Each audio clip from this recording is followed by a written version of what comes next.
you going to talk to William, hmm? Come on. Go on, Brodie. William! William, wait for us! She'll soon talk him round. She has the knack. You look pale. My stomach rejects food. I'm not strong anymore. I'll never achieve anything in science now. What rot! You're coming back to London with me.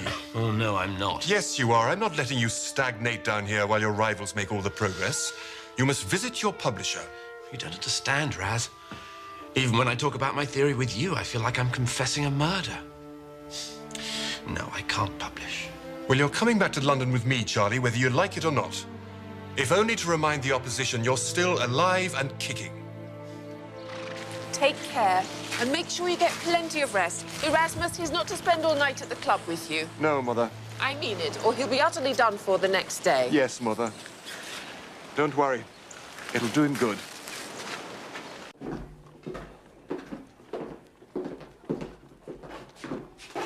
Come on. Your sloth awaits you, sir.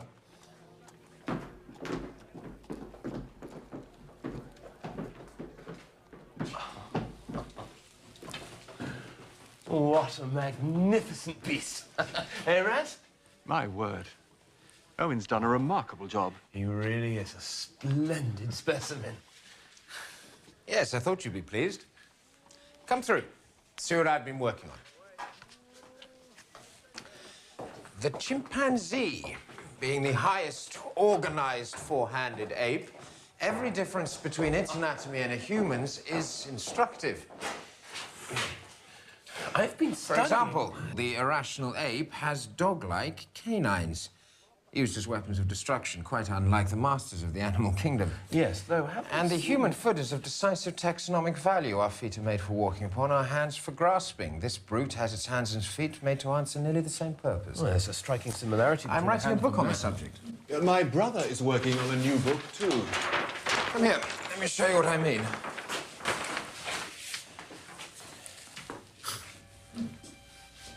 All the same pattern. The bone structure in the hands and feet are all nearly identical. The blueprint, if you will, that existed first in the creator's mind. Of that, there can be no doubt. Utter tosh. The similarity of structure indicates one thing and one thing only. An ancient common ancestor. Real flesh and blood parents. Why didn't you say so then? You must publish your ideas, if only to establish your priority. What's holding you back?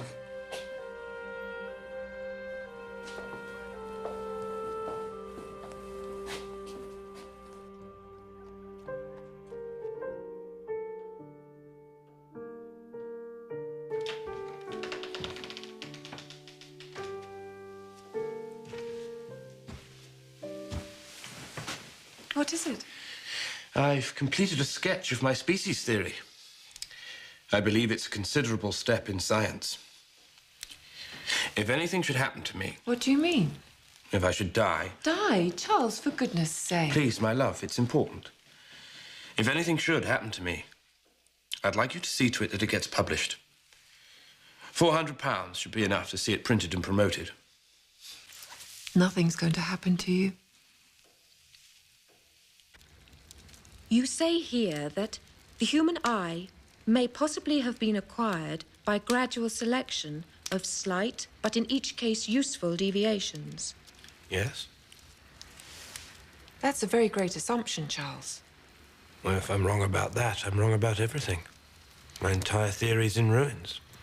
Can your theory account for the way my eyes and ears and hands and heart combine to reproduce the sounds that Chopin heard in his head? Isn't that a God-given gift? Well, it's given, but not, I think, by God. You're a man of science. You don't want to believe anything until it's proved. But some things are beyond proof. It would be a nightmare to me if I thought we didn't belong to each other forever in heaven.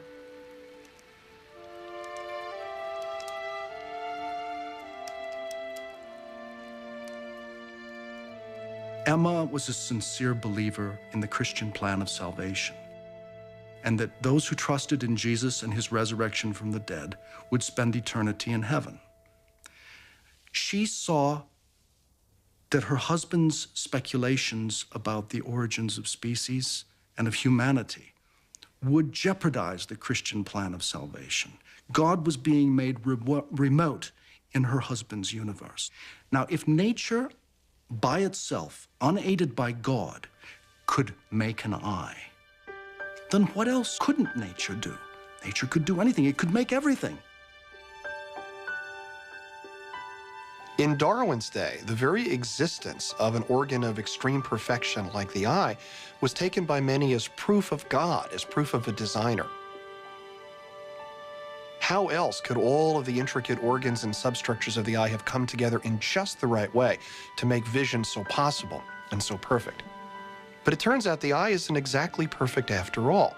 In fact, the eye contains profound optical imperfections, and those imperfections are proof, in a sense, of the evolutionary ancestry of the eye. Eyes are imperfect because evolution does not create things the way a designer or an artist does. Natural selection simply favors random changes that make an organism more fit to survive. And imperfections in design often result from evolution's constant tinkering. One such imperfection proved traumatic for artist Valerie Young. We had just come home from a party, and I saw a lot of lights flashing inside my eye, especially on the outside edge of the right eye. And I thought we may be in trouble here. And it took me a while to really see that this was coming from inside my eye.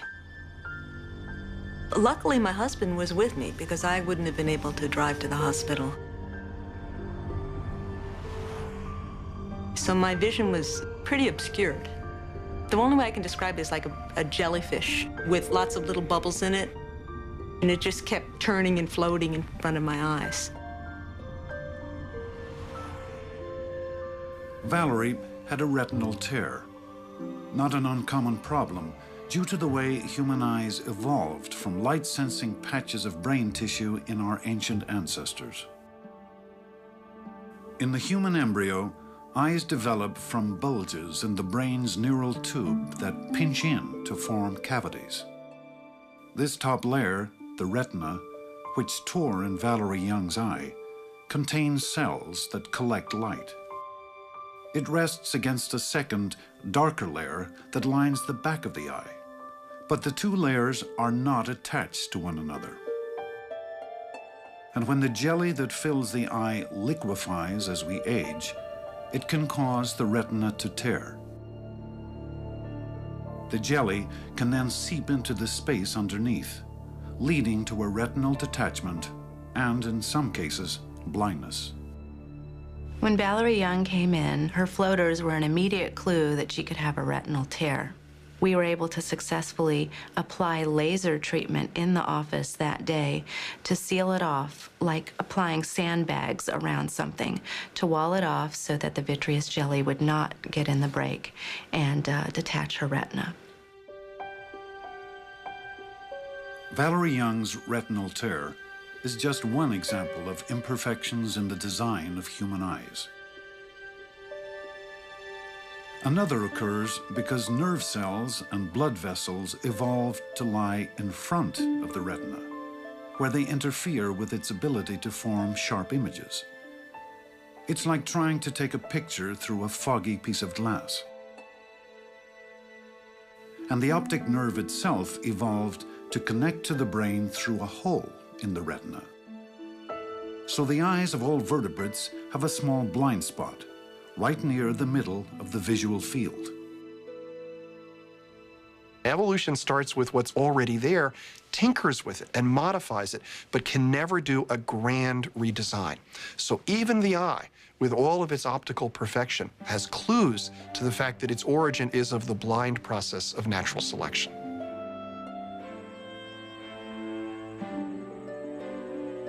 Darwin believed that what he called an organ of extreme complexity, like the eye, could evolve by small steps given enough time. Any trait that improved vision would aid in the search for food, or a mate, or in the avoidance of predators. So natural selection would most certainly favor those traits. And what Darwin was able to do was to point out that you might think in logic that it's difficult to imagine a set of intermediary stages between the simplest little spot of nerve cells that can perceive light to a lens-forming eye that makes complex images. But in fact, these intermediary forms do exist in nature. At the University of Lund in Sweden, zoologist Dan Erik Nilsson has developed models to show how a primitive eye spot could evolve through intermediate stages to become a complex human-like eye in less than 500,000 years. Yeah, I've been interested in eye evolution for a long time. And in particular, I've been interested in the question of how long time it would take for an eye to evolve. Nilsson envisioned a sequence of stages by which a flat patch of light-sensitive cells on an animal's skin could evolve into a camera-type eye. As a first step, nature would favor any changes that made the flat patch more cup-like. As soon as you've created even the slightest depression in the center, it means that the edges of the cup will actually shade light from parts of the environment. And of course, all the light-sensitive cells in this little cup, they won't measure light in exactly the same direction. So already this cup has some pictorial information. Another model demonstrates what a primitive cup eye can do. The brightly lighted skulls cast an image onto a translucent screen Nilsson installs at the back of the cup to act like a retina. But the image is not at all well defined. The cup eye can do little more than detect movement. This kind of eye can be found in nature today, in flatworms. Their eyes evolved no further. In their environment, that's all they needed. But if the animals need to move faster or evolve to become fast predators or to see other fast predators, then the construction needs to be improved. And one way of doing that is to constrict the opening, to make it smaller.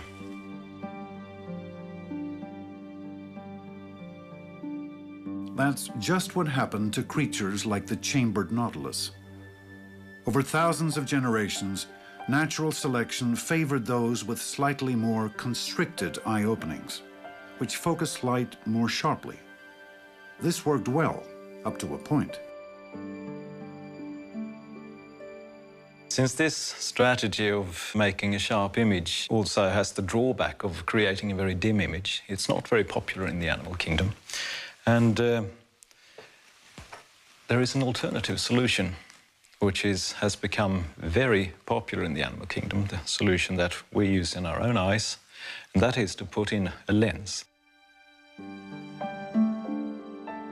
Nilsson's model lens uses two thin layers of clear plastic.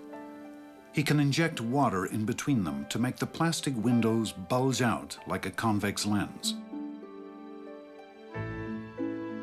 This mimics what natural selection might have done over a few 100,000 generations, favoring animals with a rounded, transparent layer in their eyes that cause light to be focused more sharply on the retina.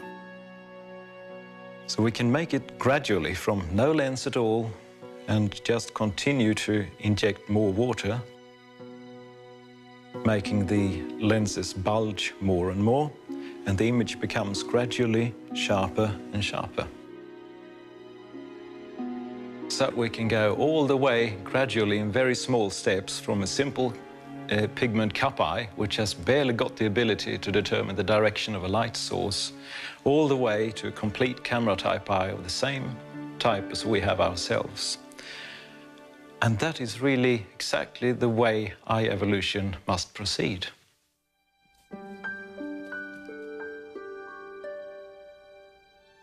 The extreme complexity of the eye left Darwin in a cold sweat he wrote to a friend.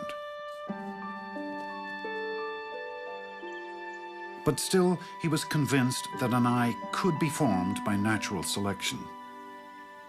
He later wrote that eyes must have evolved by numerous gradations from an imperfect and simple eye to one perfect and complex, with each grade being useful to its possessor.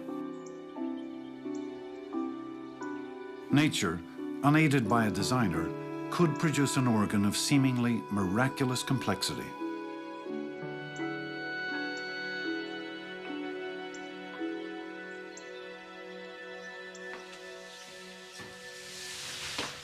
Whoa, it smells. Annie, come and look.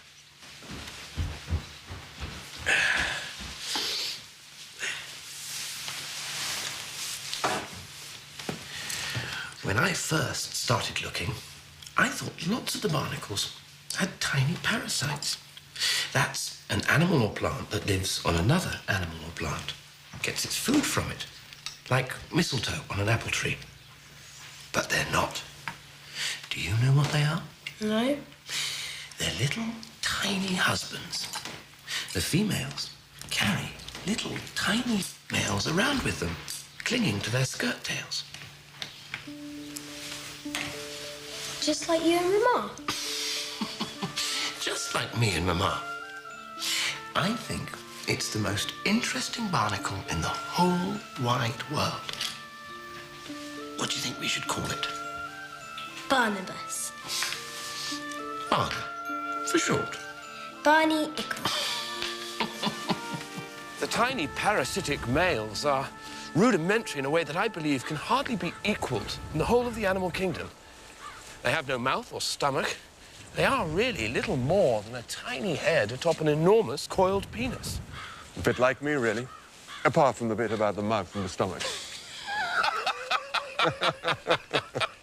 What's funny? Nothing! Nothing! Charles! Charles, are you all right? Charles! Erasmus, take him home.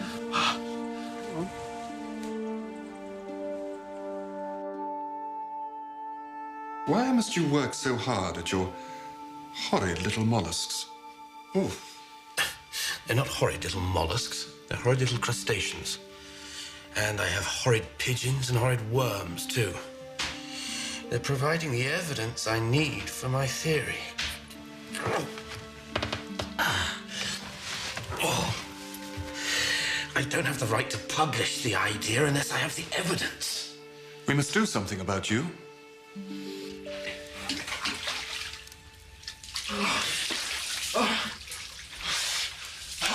Your stomach condition is nervous in origin, brought on as a result of excessive mental exertion.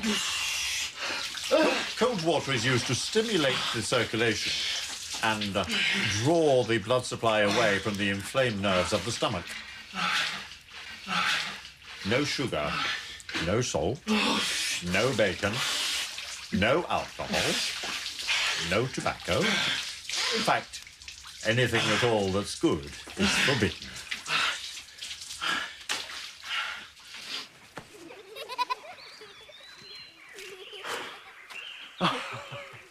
I don't know how or why, but I feel so much better. I look around me, and I don't care two hoots how any of this came to be created. Children, last one back to the house is a rice pudding. Come on, William, you're last. Come on, run, quick, quick, quick. Come on, Etty.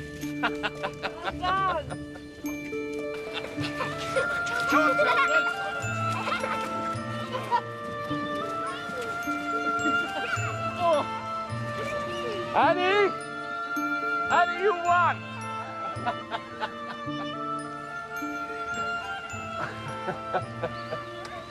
Come here, my darling. Oh, oh Annie, my dear and good child. Come on, darling. Oh.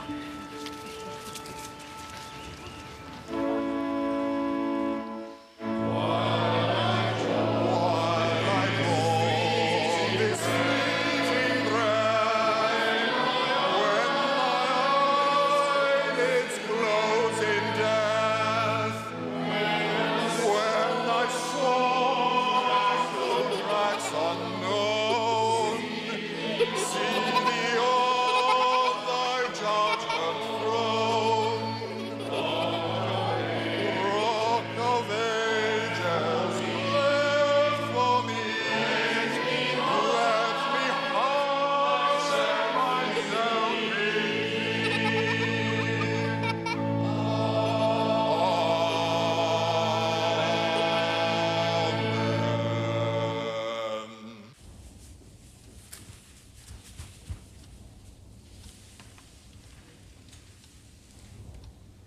Papa, Annie's woken me up. Annie's woken me up. Mum, wake up, Annie's crying.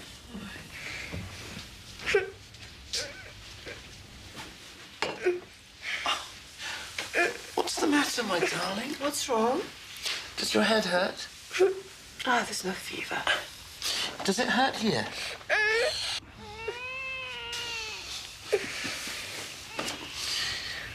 Oh, it's all right, my darling. You'll be all right.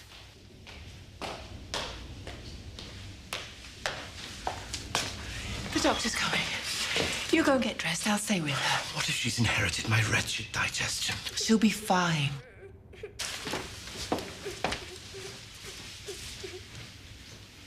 Poor dear.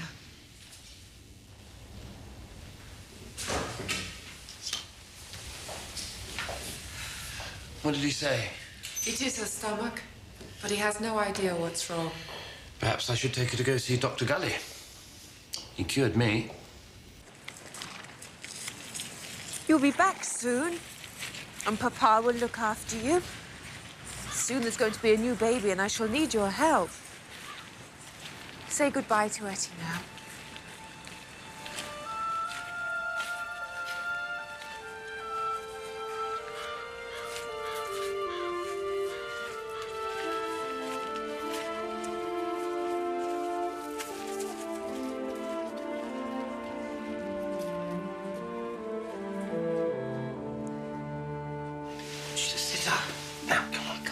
One big gulp of this. Come on, there's a good girl.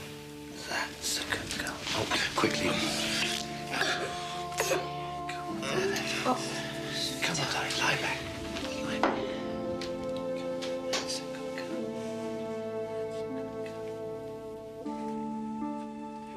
She seems so weak. Isn't there anything you can do? All you can do is pray. It's my fault. First cousin marriages always produce weak children. It's my fault.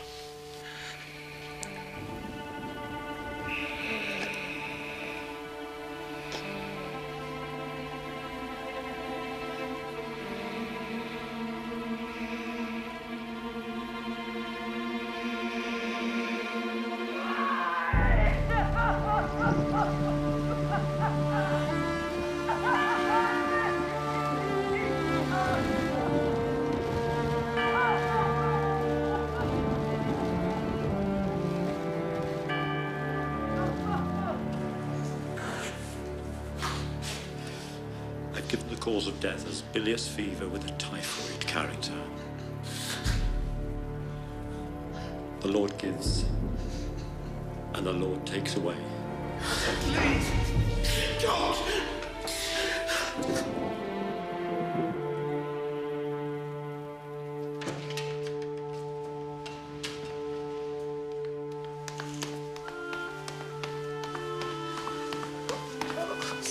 God grant us strength.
Please, Charles.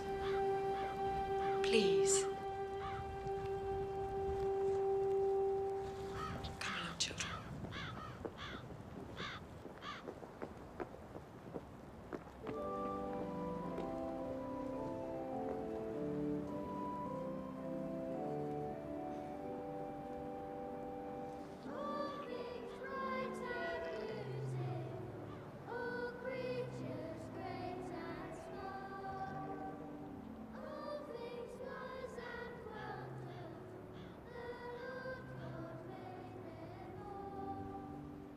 What Annie's death did to Darwin's faith was mainly to destroy Christianity.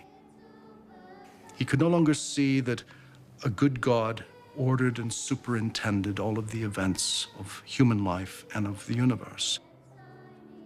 And he believed that she did not deserve punishment by God or by nature either. She had simply fallen victim to the struggle for existence, the amoral, purposeless struggle that ran according to laws of nature.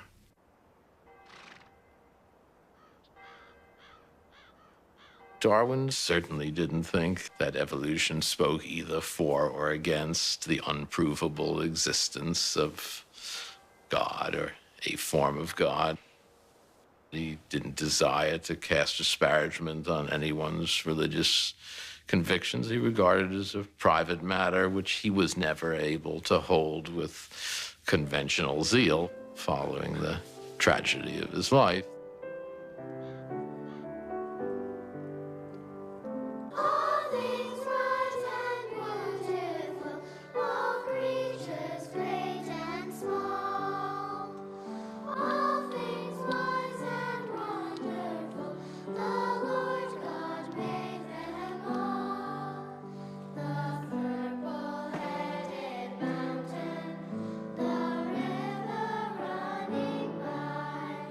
Today, scientists hold all conceivable views on religion, from atheism to agnosticism to a general spirituality.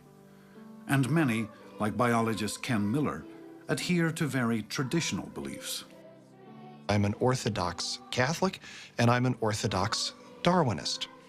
My idea of God is a supreme being who acts in concert with the principles and the ideas that Darwin explained to us about the origin of species.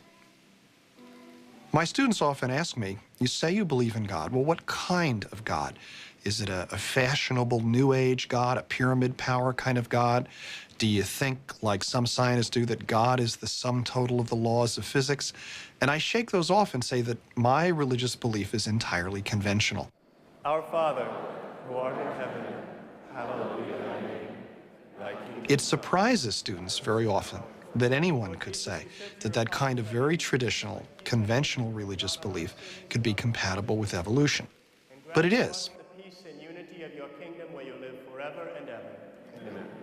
I find this absolutely wonderful consistency with what I understand about the universe from science and what I understand about the universe from faith. Tennessee's premier morning radio talk show, the Halloran Hilton Hill Morning Show on News Talk 99, WNOX AM/FM, Loudon, Knoxville. 12 past the hour of 6 o'clock. It's my pleasure to welcome to the broadcast this morning Dr. Kenneth Miller. He's a professor of biology at Brown University. His book is entitled Finding Darwin's God, a scientist's search for common ground between God and evolution. He's in town tonight. But let me ask you this.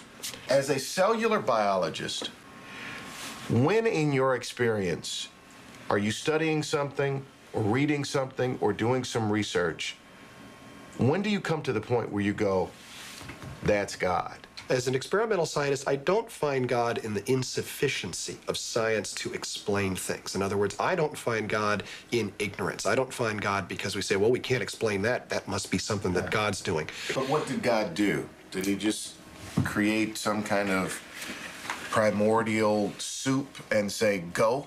Well, a long time ago, people were sufficiently unknowing of how things worked in the natural world to see when the sun moved across the sky, they imagined that God had to push that sun across the sky. And gradually, we began to realize that the world works according to physical laws. Science investigated those laws.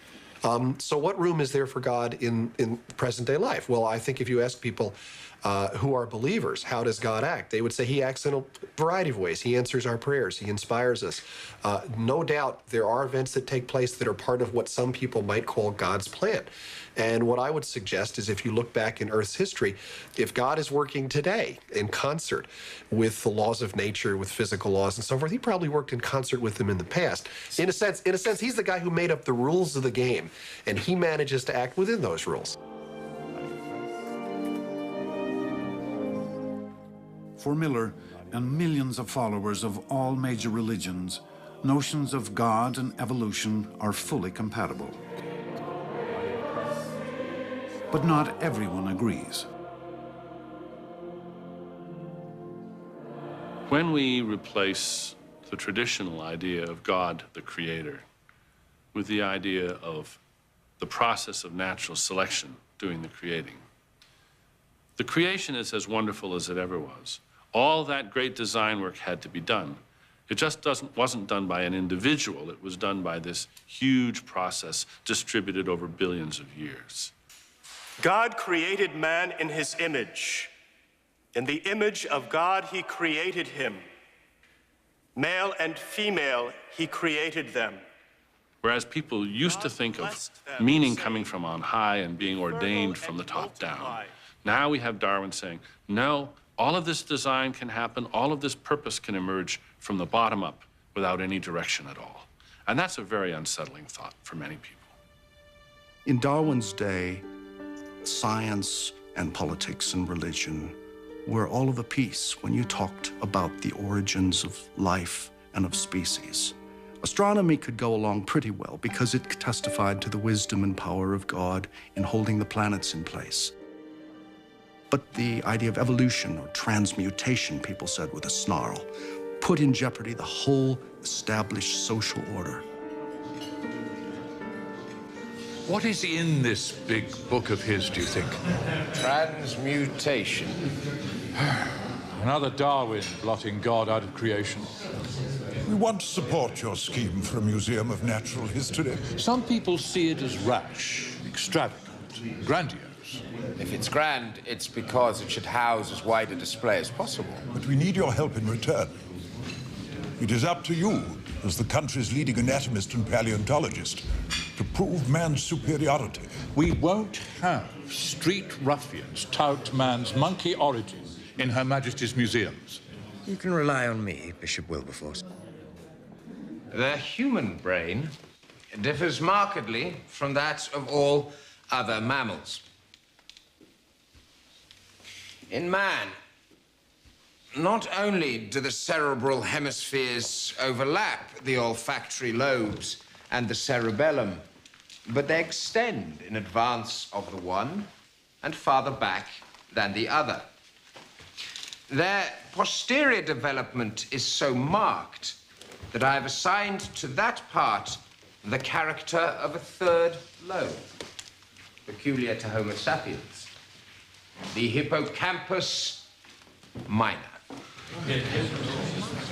Peculiar mental faculties are associated with this highest form of brain, and I am led, therefore, to regard man not merely as representative of a distinct subclass, but as the inhabitant of one reserved for him alone. The human brain is in itself proof of man's moral and religious faculties. Such are the powers with which we, and we alone, are gifted.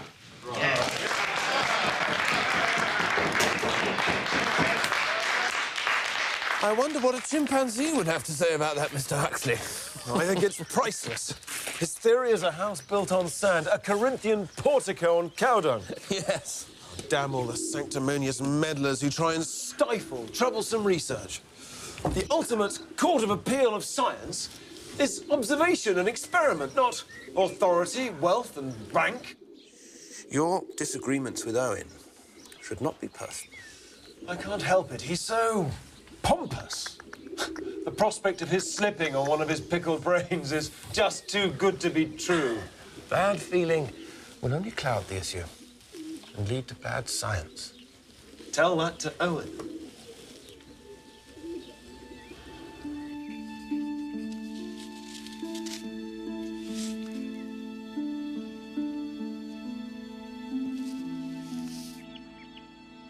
Huxley's saying in public what you think in private. Charles, you've stalled long enough. You've collected enough barnacles to sink a ship of the line. Meanwhile, you're being upstaged. That's not important. My book is the thing. Once my work is done... Will it deal with man? It's too surrounded by prejudices. Well, whether it does or it doesn't, you must publish.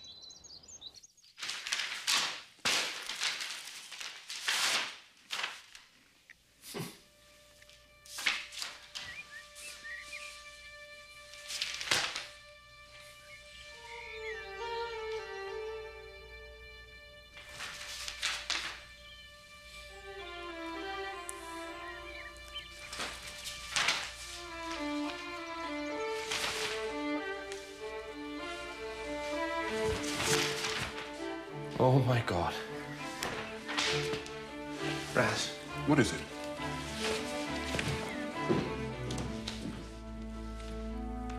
Who is Alfred Wallace? My dear Huxley. It's like a précis of my theory. All my originality, whatever it's worth, has been smashed. Had Wallace a copy of the essay I'd written in '44 in front of him, he couldn't have written a better short abstract. Variations being pushed further and further from parent species by a struggle for existence, overpopulation. It's all there. Is your book ready for publication? Publish? How can I publish honorably? I'd sooner burn the blasted thing than have him or anyone else think that I behaved in a paltry spirit. Then publish a joint paper, excerpts from your work along with Wallace's essay. And then you must prepare a manuscript for publication. Who knows, it may all be for the best. At last, we'll finally get to learn your views in full.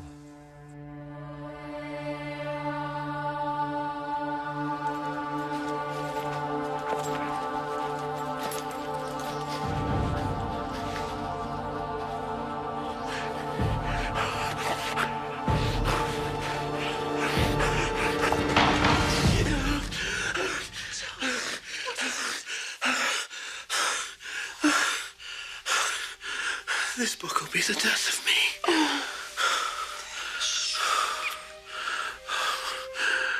What a miserable wretch I'd be without you near me.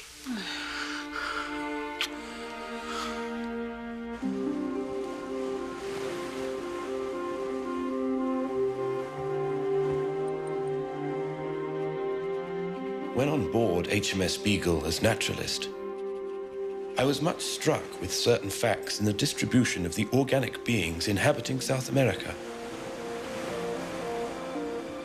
and in the geological relations of the present to the past inhabitants of that continent.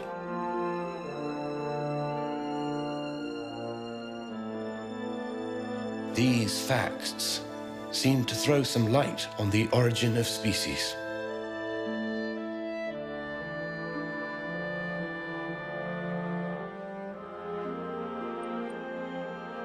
That mystery of mysteries.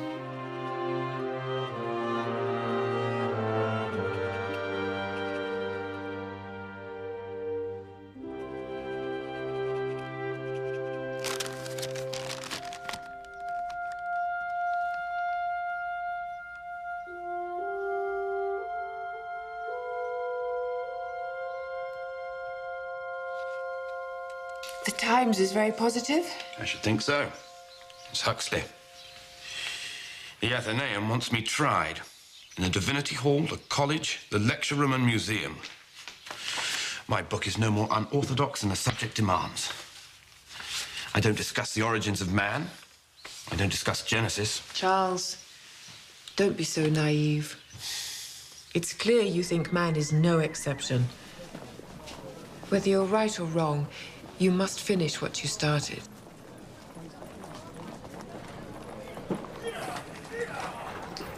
Darwin! Darwin! Ah, Owen! How dare you? How dare you paint me as a reactionary? Oh, I didn't paint you as a reactionary. My name with the defenders of immutability. Is my concept of the ordained continuous becoming of living things to be ignored? But what does it mean?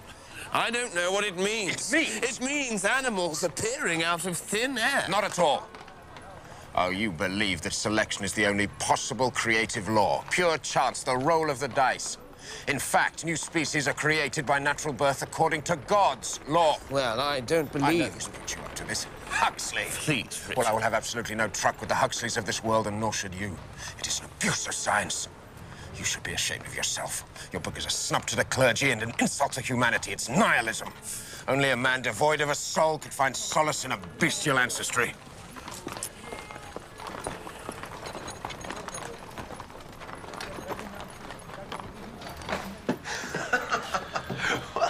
It's as respectable to be modified monkey as modified dirt. Huxley, please. No, I think it's splendid.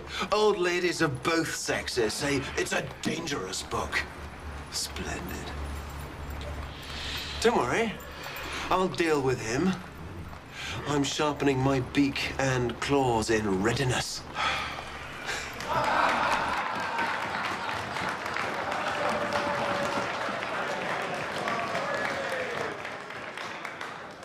Any contribution to our natural history from the pen of Mr. Charles Darwin is certain to command attention.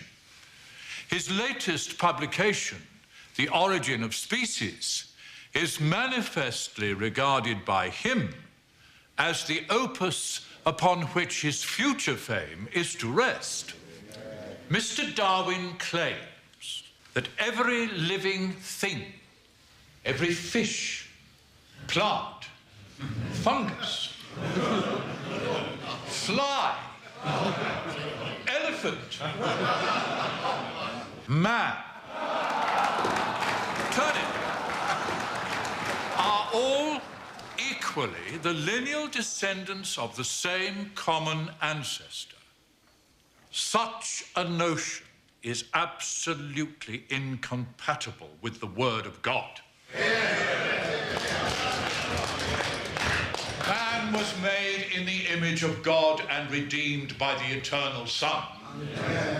Natural selection is an ingenious theory for denying the working and therefore the existence of the Creator. In fact, the human brain differs markedly from that of all other mammals. Unfortunately, my Lord Bishop, you have been misinformed.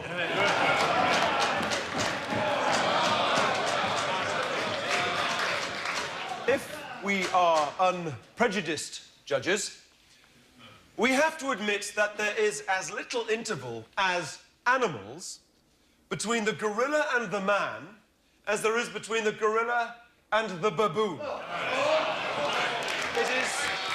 It is speech alone and not some spiritual gift that makes man a reasonable being.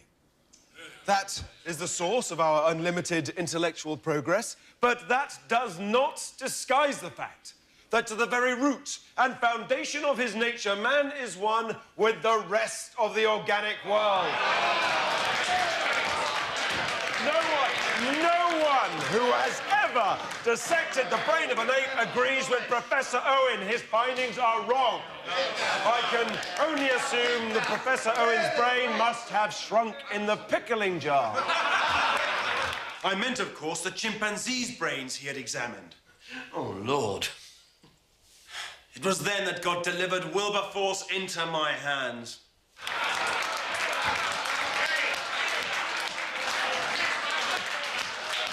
I wonder, Mr. Huxley, is it through your grandfather or your grandmother that you claim descent from an ape?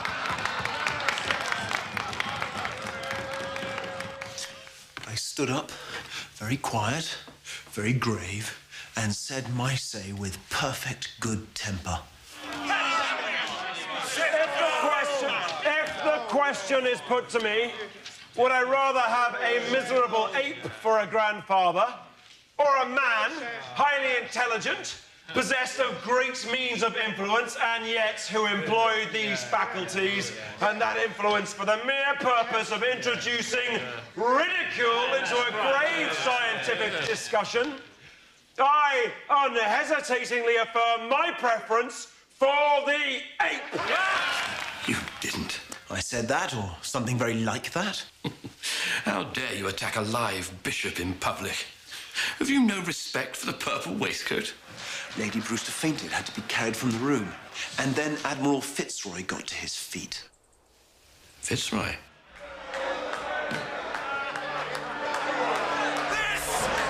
Believe in this! Believe in God, not man! Oh, my.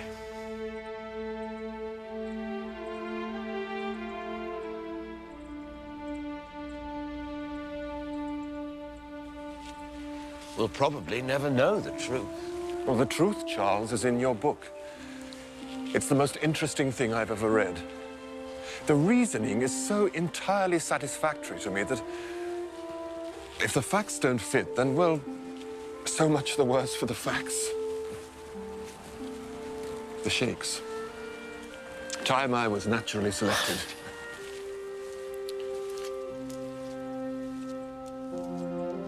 For more than a century, people have often thought that the conclusion to draw from Darwin's vision is that Homo sapiens, our species, that we're just animals too, we're just mammals, that there is nothing morally special about us. I myself don't think this follows at all from Darwin's vision, but it is certainly the received view in many quarters. Ever since The Origin of Species was published, strict believers in biblical creation have attacked Darwin's vision.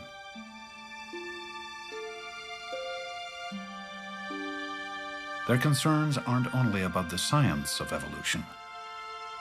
At stake, many believe, is nothing less than the human soul. To suggest that animals and plants and us, humans, came into being in a natural law-like way, in the way the planets move, was to put in jeopardy the human soul. And the human soul is the crux of the matter, because if we are not different from animals, if we don't live forever in heaven or in hell, then why should we behave other than like animals in this life? In the 19th century, in Darwin's time, it was audacious to claim that humans and chimps were closely related. There wasn't that much scientific evidence. But since that time, the evidence has become strong. First, we saw the fossil record appear, evidence of human ancestors that had ape-like features, established the plausibility of the idea that humans and chimps had common ancestors. And then in the last 20 years, we've seen the emergence of a whole new type of data that's established the close relationship between chimps and humans. And that comes from the analysis of DNA. This is DNA. We've got DNA, chimps have got DNA, bacteria have got DNA, petunias have got DNA, crabs have got DNA. Every living animal, plant, fish, frog has got DNA. And if we compare the DNAs of any two species, we can establish how closely related they are one to another. In the early days of DNA research, a double strand of DNA was extracted from each species to be compared. When heated, the strands split apart. When the single strands from each creature were put together and allowed to cool, the two always combined to form the familiar double helix. The degree to which the strands mated successfully was a measure of their similarity. It turned out that human DNA and chimp DNA combined almost perfectly. Today, this similarity can be seen even more precisely. DNA sequences can now be read letter by letter. Here we're looking at the DNA sequences of one particular gene as found in human and chimp. And what's immediately evident is that humans and chimps have DNAs that are 98% identical. They're basically the same. They're just a couple of spelling changes. Why are there only a couple of spelling changes? Because we and chimps had a common ancestor only a few million years ago. And these few spelling differences have accumulated during the propagation of this DNA during those few million years. If more time had passed since we had our last common ancestor, more spelling changes would have accumulated. If the same gene from a rat is compared, many more spelling differences are seen. That's because our common ancestor with the rat lived about 80 or 100 million years ago, and there's been much more time for spelling differences to accumulate.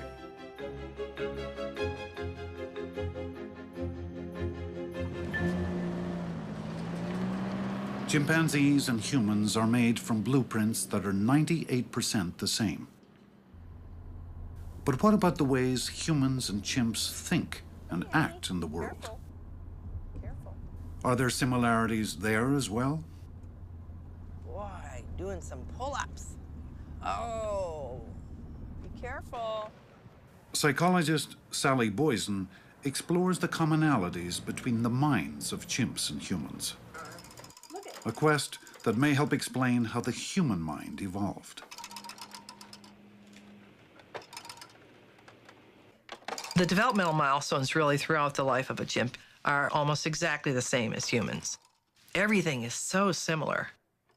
They respond to new things and new toys, and they have the same kinds of rough and tumble play.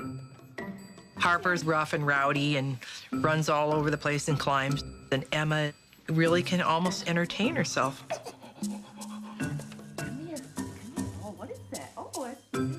One of the things that our work allows us to see is that chimpanzees can acquire very sophisticated, complex cognitive skills, like learning to count, which they normally wouldn't learn in the wild. 1, 2, 3, 4, 5. Ooh. Yet, they have the requisite neural capacity to do that. Where did that come from? Okay, Sheep, we're gonna do another turn now. Here we go.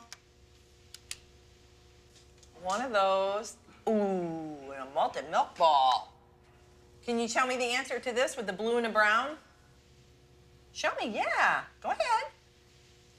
Excellent. There's almost nothing that the chimps haven't been able to learn that we've tried to teach them. We've seen their ability to grasp extremely complex notions, like the concept of zero, for example. Okay, Sheep, look, what if I didn't put any candy here at all? What would you say? 0. That's right. There's no candy here. Oh, that's too bad, isn't it? There's no way the chimps would be able to do this if they didn't have a great deal of commonality in literally the neurological structure that supports their ability to learn, just like we do. Those things are absolutely comparable and had to come from a common ancestor.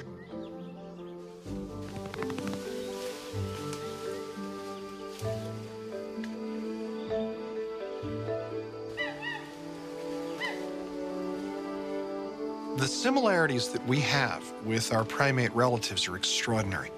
We share so much of our DNA, we share so much of our morphology, we even share our blood types. But for all of those similarities, there are striking differences.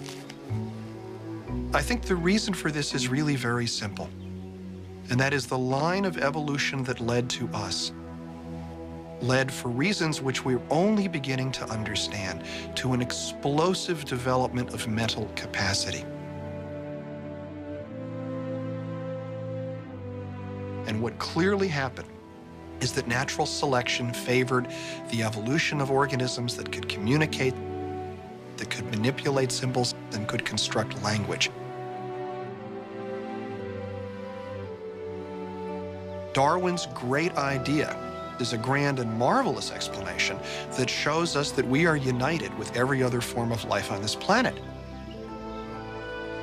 And I find that an exciting and maybe even an ennobling way to look at things.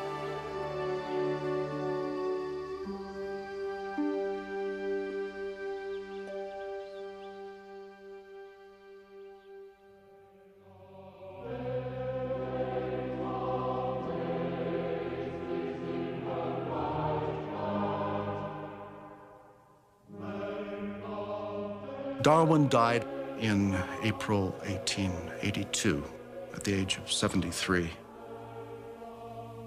The family thought he would be buried in the parish churchyard. Darwin had said months before he died that he would have to look forward to it as the sweetest place on earth. It was not to be. In London, Darwin's friends determined to make his death and burial a state occasion. They went to the Royal Society and they got signatures. They went to the House of Commons and got up a petition. They telegraphed the Dean of Westminster, who was abroad, and got his approval. A special anthem was even written for the occasion. And on the 26th of April, a week after the death, Darwin's body was borne mightily in procession down the aisle of Westminster Abbey to be interred in the shadow of the grave of Sir Isaac Newton. Darwin's interment celebrated the vast social transformation that England was undergoing. There were new colonies, new industries, and new men to run them. Darwin's body was enshrined to the greater glory of these new professionals, for he had naturalized creation and delivered human nature and human destiny into their hands. Society would never be the same. Darwin's vision of nature was, I believe, fundamentally a religious vision, one with which he ended his most famous work on the origin of species. There is grandeur in this view of life, with its several powers having been originally breathed into a few forms or into one, and that whilst this planet has gone cycling on according to the fixed law of gravity, from so simple a beginning, endless forms, most beautiful and most wonderful, have been and are being evolved.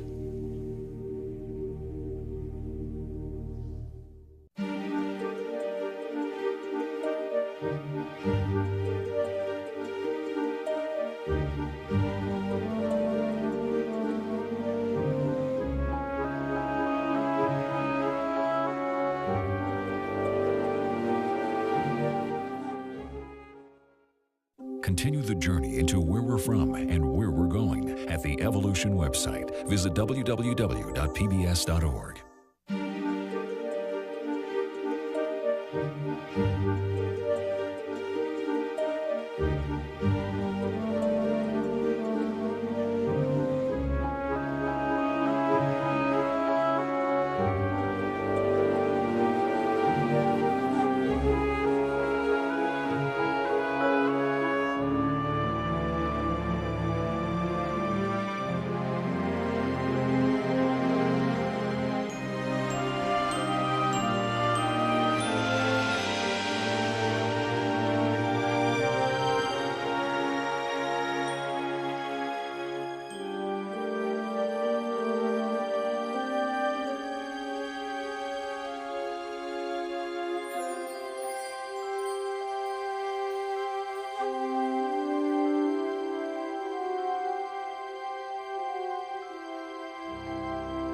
Talk to William, hmm? Come on. Go on, Brody. William! William, wait for us. She'll soon talk him round. She has the knack. You look pale. My stomach rejects food. I'm not strong anymore. I'll never achieve anything in science now. What rot! You're coming back to London with me. Oh, no, I'm not. Yes, you are. I'm not letting you stagnate down here while your rivals make all the progress. You must visit your publisher. You don't understand, Raz. Even when I talk about my theory with you, I feel like I'm confessing a murder. No, I can't publish. Well, you're coming back to London with me, Charlie, whether you like it or not. If only to remind the opposition you're still alive and kicking. Take care and make sure you get plenty of rest. Erasmus, he's not to spend all night at the club with you. No, Mother. I mean it, or he'll be utterly done for the next day. Yes, Mother. Don't worry. It'll do him good.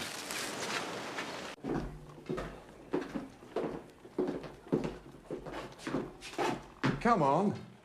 Your sloth awaits you, sir.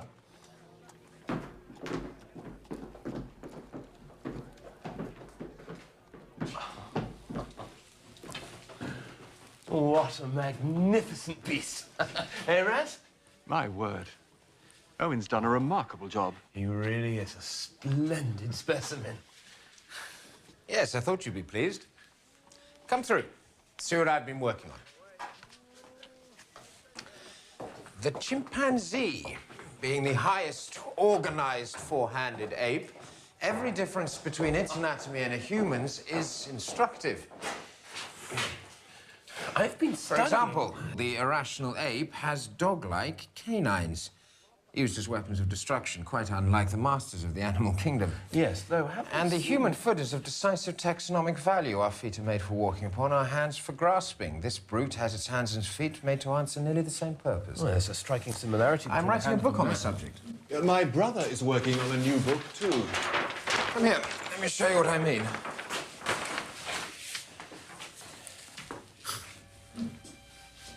All the same pattern. The bone structure in the hands and feet are all nearly identical. The blueprint, if you will, that existed first in the Creator's mind. Of that, there can be no doubt. Utter tosh. The similarity of structure indicates one thing and one thing only. An ancient common ancestor. Real flesh and blood parents. Why didn't you say so then? You must publish your ideas, if only to establish your... Ted, isn't that a God-given gift? Well, it's given, but not, I think, by God. You're a man of science. You don't want to believe anything until it's proved. But some things are beyond proof. It would be a nightmare to me if I thought we didn't belong to each other forever in heaven.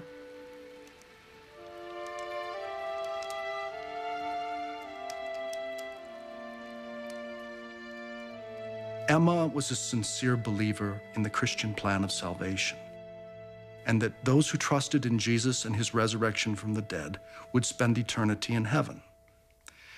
She saw that her husband's speculations about the origins of species and of humanity would jeopardize the Christian plan of salvation.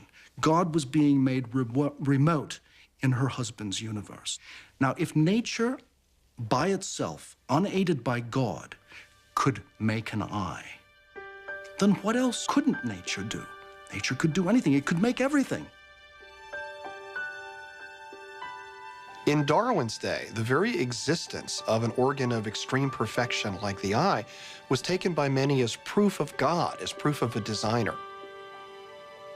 Priority. What's holding you back?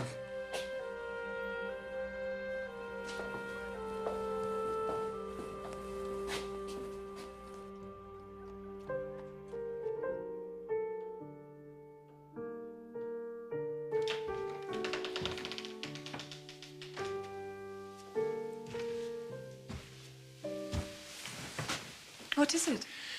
I've completed a sketch of my species theory. I believe it's a considerable step in science. If anything should happen to me, What do you mean? if I should die, Die, Charles, for goodness sake. please, my love, it's important. If anything should happen to me, I'd like you to see to it that it gets published. £400 should be enough to see it printed and promoted. Nothing's going to happen to you. You say here that the human eye may possibly have been acquired by gradual selection of slight, but in each case useful deviations. Yes? That's a very great assumption, Charles.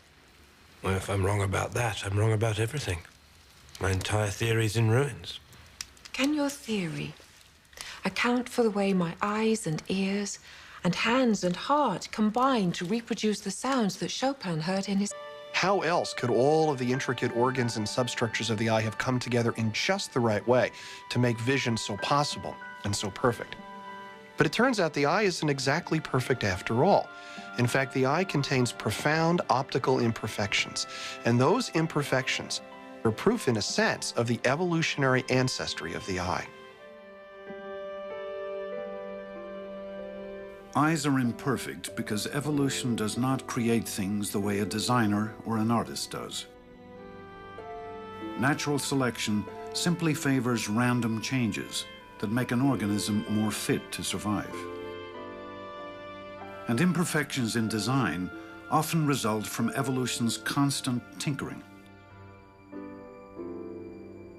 One such imperfection proved traumatic for artist Valerie Young.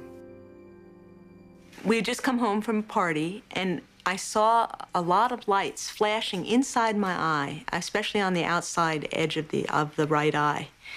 And I thought we may be in trouble here. And it took me a while to really see that this was coming from inside my eye. Luckily, my husband was with me because I wouldn't have been able to drive to the hospital. So my vision was